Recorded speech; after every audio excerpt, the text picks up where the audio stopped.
Let me show you what's going on with your forecast. Clouds and radar showing good amount of cloud cover out there. Not seeing anything in the way of significant storm or shower activity. However, we could get a couple little sprinkles in here this morning.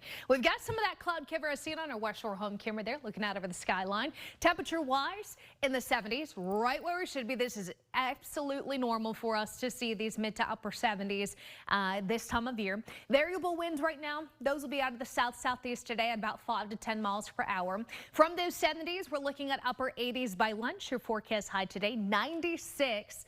But again, with all that humidity, you can expect it to feel even hotter. Heat index up to 100 here in Austin. The further east you live, the hotter those heat indices go. 100 to 105 out in our eastern counties. In the hill country, looking at heat indices pretty close to the actual air temperatures. I would say hovering in those mid to upper 90s. When it comes to our skies, as mentioned, good amount of cloud cover.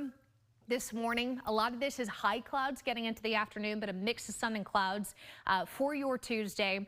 Overnight, we'll look to see those clouds build back in, and then we'll just do the same thing tomorrow, but there should be more sun than what we see today. I think our computers are maybe being a little too generous with the cloud cover today, but I like the fact that it's thinning those clouds as we approach midweek. Good amount of humidity to fight over the next several days. We really don't have any sort of big swing in the wind. So with more of a dominant southerly flow at the surface, you can anticipate a good amount of that humidity to be with us morning, afternoon, and night. High pressure in control for the next few days. Here's the thing, though. Once we get into the back end of the week and weekend, there's going to be this little low that scoots across the Gulf that moves into South Texas, close enough to bring us some spotty showers.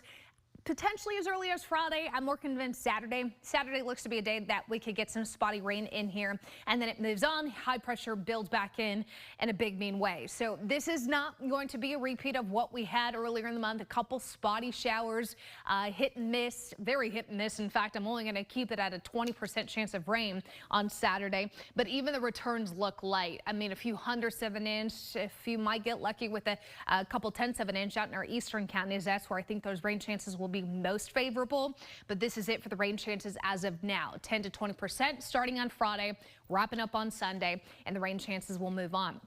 7-day forecast. Mostly to partly sunny today with highs in the mid 90s. We'll go upper 90s tomorrow again as the clouds thin, temperatures come up. Then we get into the later part of the week. As mentioned, low rain chances here, 10 to 20%. Not seeing anything in the way of a severe risk or a flooding signal. Highs will be in those lower to mid 90s with the anticipation of the increasing cloud cover and rain. And your overnight lows will be in those mid to upper 70s for the next 6 to 7 nights. Well, nearly half of all home insurance